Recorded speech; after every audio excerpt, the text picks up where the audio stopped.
A seguir, Hora da Notícia. Novidades sobre a intenção do município em ceder para a iniciativa privada a área do Parque Volmar Salton, conhecido como Parque da Ifrica. Como o sistema de vídeo monitoramento de Passo Fundo reduziu os números de furtos a estabelecimentos comerciais, de veículos e também o número de roubo a pedestres. Você sabia que essa parte colorida dos nossos olhos, a íris, pode dizer muito sobre como está a sua saúde? Essa é a iridologia. Para falar sobre esta técnica, nós vamos conversar aqui no estúdio com a iridóloga Tânia Celante. E ainda, você já ouviu falar em ergoespirometria? Esse é um teste oferecido aqui na UPF para entender melhor como o seu corpo funciona quando ele está se exercitando. Hoje é segunda-feira, é 30 de setembro. Fique com a gente porque é hora da notícia.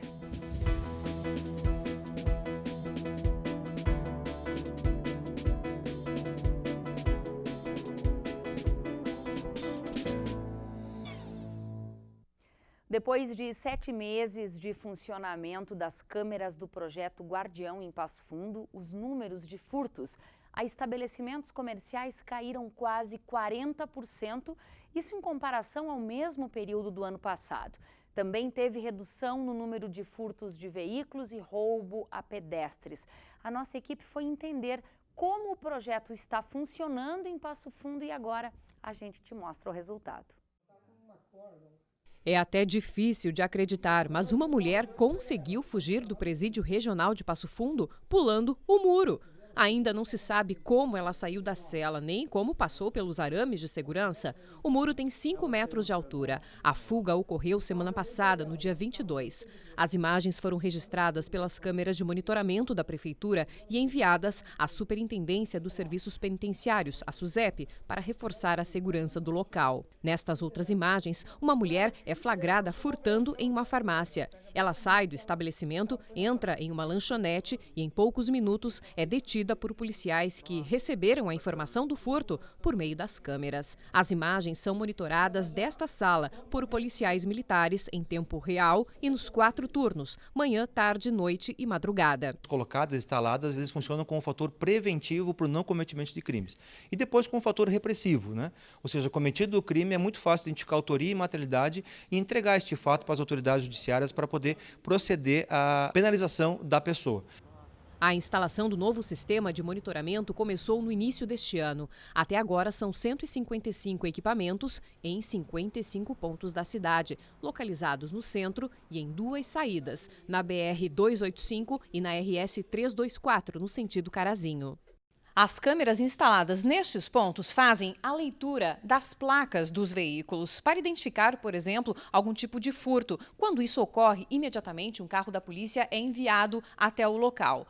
Por enquanto, 2 câmeras foram instaladas, mas ainda na primeira fase, outras 2 câmeras nesse sistema chamado OCR vão ser instaladas.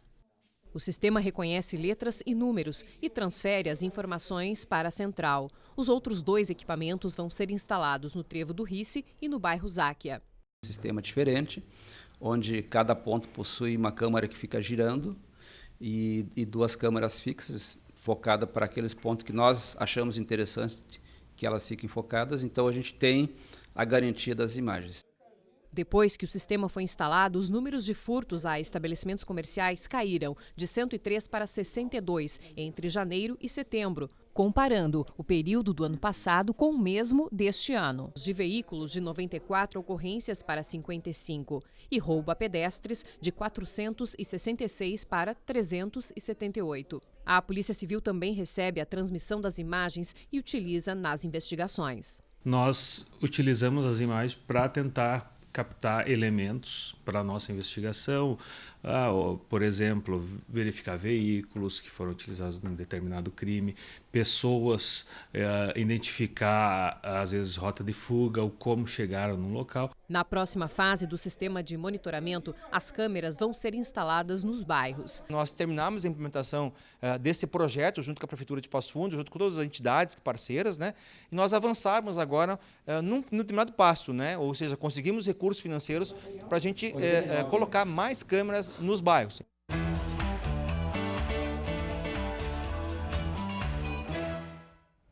E nós já temos novidades sobre a intenção do município de Passo Fundo em ceder para a iniciativa privada a área do Parque Volmar Salton, o Parque da Efrica. Zumara Colucci, na sexta-feira, acompanhou a coletiva do prefeito. O que já tem de assunto novo, Zumara? Olha, isso mesmo, Thaís. Na sexta-feira a gente deu essa informação aqui e o município está propondo, então, ceder uma área de 10.800 hectares do Parque Volmar Salton para a iniciativa privada. No sábado, já, esta proposta foi apresentada aos novos integrantes do Conselho de Desenvolvimento Econômico e Social de Passo Fundo, conhecido como Conselhão, e foi aprovada por unanimidade. Diante desse sinal verde, agora a Prefeitura vai concluir a elaboração de um projeto de lei que será encaminhado à Câmara Municipal. Se for aprovado, em seguida será publicado um edital de chamamento público. A ideia é que no início de 2020 o parque tenha uma nova administração.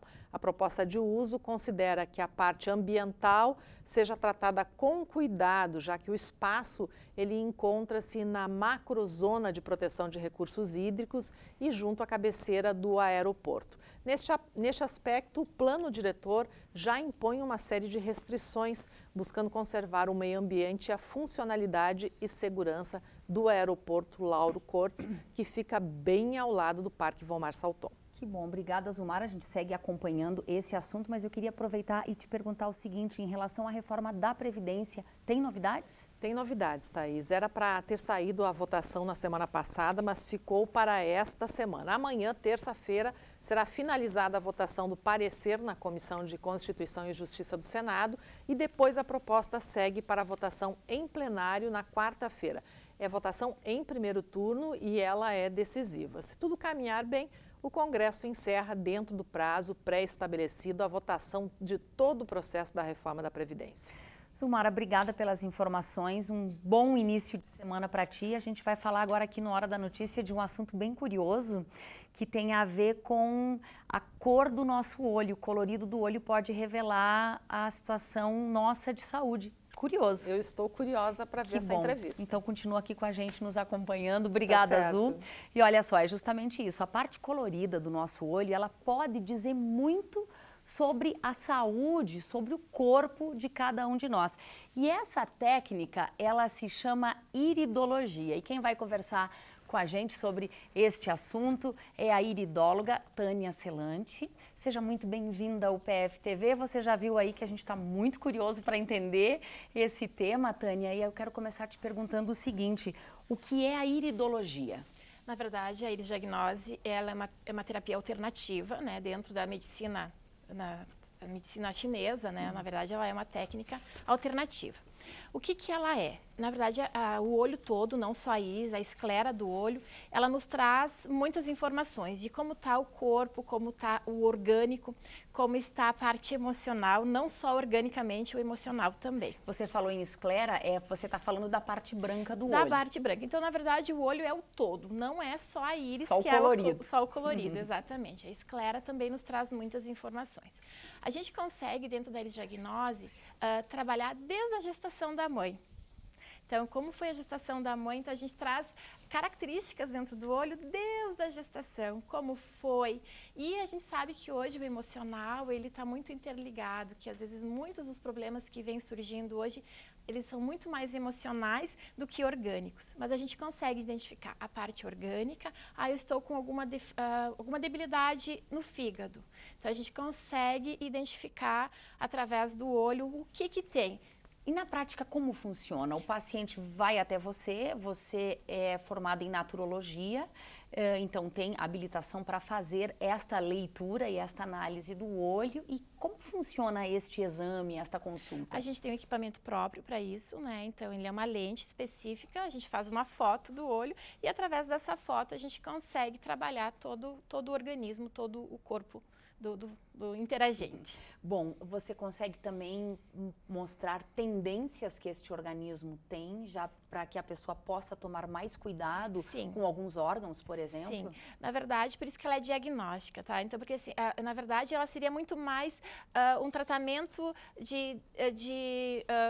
como que eu vou te dizer assim, de prevenção do que um tratamento específico, né? Então, se eu quero ver, porque às vezes ele me mostra assim, eu tô com alguma alteração, mas eu não tenho nada desenvolvido, porque quando a gente vê assim algo tão severo no olho, a gente pede para que faça exames, né? A gente faz a medicina tradicional complementa o diagnóstico de vocês. Às vezes a pessoa não vai ter nada no momento, mas o olho está me informando. Fique alerta, porque você tem uma predisposição a desenvolver determinada alteração no correr. Se continuar como está, pode vir a desenvolver. E já temos várias experiências que comprovam isso. Ou seja, fiquem alerta, você tem tendência a problemas no coração ou a problemas no rim, no fígado.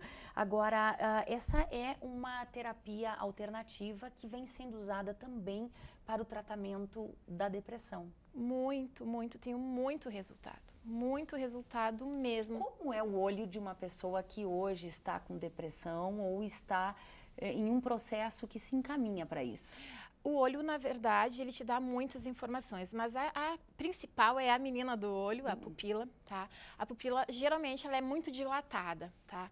Então, a gente pode prestar atenção, então, para a pessoa de casa que queira acompanhar, que queira já começar a se analisar a pupila.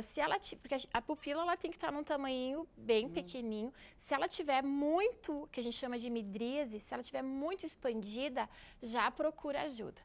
A menos que a pessoa já faça o uso de antidepressivo, tá? Porque o antidepressivo faz com que a pupila aumente, ou que ela seja míope, tá? Se ela tiver miopia, o grau da miopia faz com que a pupila também dilate. Fora isso, procura com urgência ajuda. Que outras características do olho te chamam a atenção e que vale a pena você compartilhar para que as pessoas em casa possam olhar melhor para os seus olhos? A coloração da esclera, principalmente, da parte branca. A coloração do olho, quando a gente for muito próximo ao espelho, perto da pupila, a gente tem uma área chamada colarete.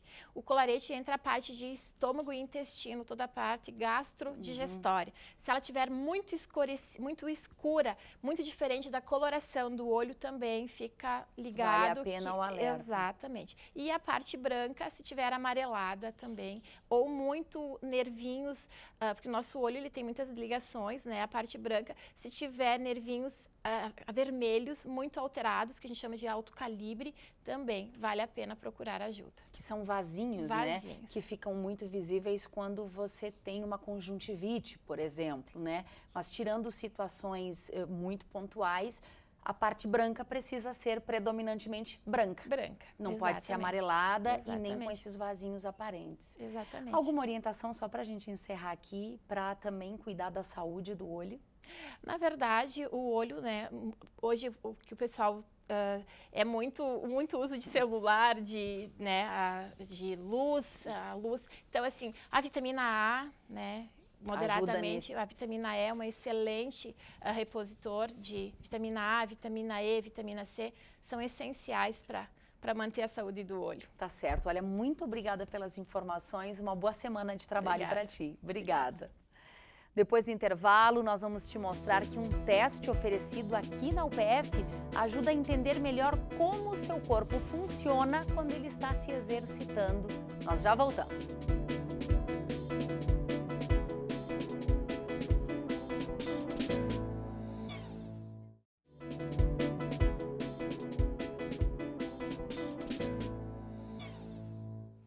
O sol em excesso pode fazer mal para a nossa saúde, ainda mais quando nós não estamos usando o protetor solar. De acordo com o Instituto Nacional do Câncer, todo ano são registrados 180 mil novos casos de câncer no Brasil. E divulgar as formas de se proteger dessa doença é justamente a proposta de um projeto de extensão aqui da universidade.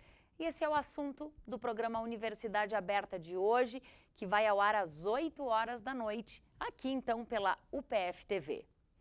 Amanhã tem o lançamento oficial da Feira do Livro de Passo Fundo. O tema deste ano, a identidade visual, e os escritores que vão participar serão anunciados neste encontro. Vai ser amanhã, terça, às 7 da noite, no Passo Fundo Shopping. Tá todo mundo convidado. A temperatura pode passar dos 33 graus entre hoje e amanhã aqui na região. Confira os detalhes na previsão do tempo.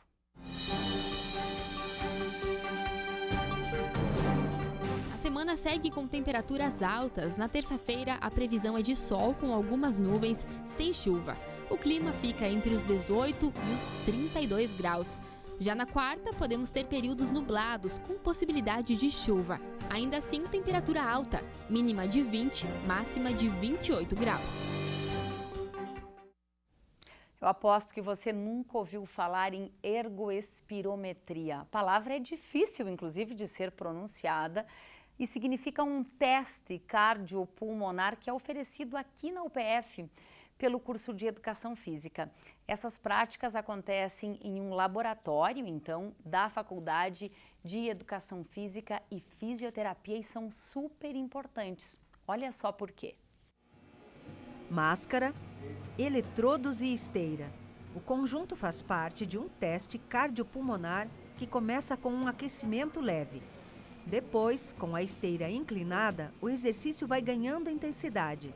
Agora a gente consegue, através desse teste, fazer uma prescrição do treinamento dele, né? A gente consegue observar aqui o limiar anaeróbio dele, né? E consegue daí ter os platôs dele para poder fazer um treino mais preciso, né? Aqui nós temos as duas coisas principais, né? A emissão de CO2, né? Por isso que ele utiliza uma máscara, né? Aqui a gente consegue ver certinho onde é que começa o limiar anaeróbio dele, né? Então a gente consegue ver qual é a faixa de treino que ele deve seguir, né? Para a gente poder prescrever e é onde ele vai ter maior eficiência no treino dele, né? Além de servir como uma base para o treino de atletas, o teste também está disponível para a população. A diferença é o protocolo que a gente utiliza, né? Com os atletas a gente consegue utilizar um protocolo mais específico e com uma exigência maior cardiorrespiratória, né? Já uma pessoa sedentária ou quem não é atleta, a gente tem que ter alguns outros cuidados, porque não estão acostumados. Como é um teste de esforço máximo, a gente muitas vezes vai medir, vai aferir, né? De acordo com o que a gente achar que está sendo mais apropriado para a pessoa que vai estar fazendo esse teste. O Ricardo Rosa é triatleta. É a primeira vez que ele faz um teste com estes equipamentos. A expectativa é que o resultado possa influenciar no treinamento. Eu já havia feito teste de esforço com cardiologista, né? Mas é sempre uma medida estimada. Já quando tu vem com um aparelho de ponta como esse, tu consegue ter uma medida muito mais precisa, né? Tanto da tua capacidade, quanto depois para ter segurança para treinar e ter certeza que tu está treinando dentro de zonas de treinamento que realmente vão impactar nas tuas competições depois. Meu treinador ele já manda os treinos para mim direto, né? Então os treinos são de acordo com a minha rotina, com a minha capacidade de suportar e absorver cargas de treino. Só que daí quando tu leva esses dados para ele, a prescrição ela fica muito mais precisa, né? Essas foram as informações de hoje. Lembrando que o Hora da Notícia repete à noite em 2 horários, 7h30 e 10h30. E a gente sempre faz aquele convite para você acompanhar a programação da UPF TV também pelas redes sociais.